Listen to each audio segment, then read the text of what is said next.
من مسؤولية كل مواطن أنه يشارك في الاستفتاء ويدلي برأيه، وأنا سوف أشارك في الاستفتاء وأدلي برأيي، ورأيي لا يتوافق مع التعديلات.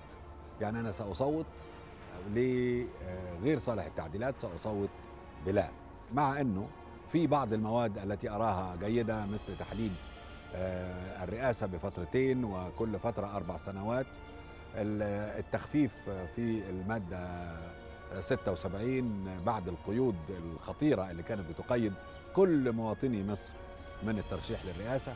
إنما هناك بعض الأمور الأخرى، بعض المواد الأخرى التي لا أتفق معها، خصوصا أنه أنا لا أتفق مع البدء بانتخاب البرلمان، لأنه البلد مش جاهزة الآن، لا بالأحزاب القائمة ولا بالأحزاب الجديدة ولا بالتعبئة الحزبية حتى يمكن لهذه الأحزاب أنها تشارك في الانتخابات، وينتهي الانتخاب بتشكيلات حزبية داخل البرلمان تطمئن على أنه العملية البرلمانية الصحيحة قد بدأت. وأنا بأرى أنه المجتمع السياسي المصري ليس جاهزا الآن لانتخابات نيابية، انتخابات برلمانية، لأنه الأحزاب مش جاهزة.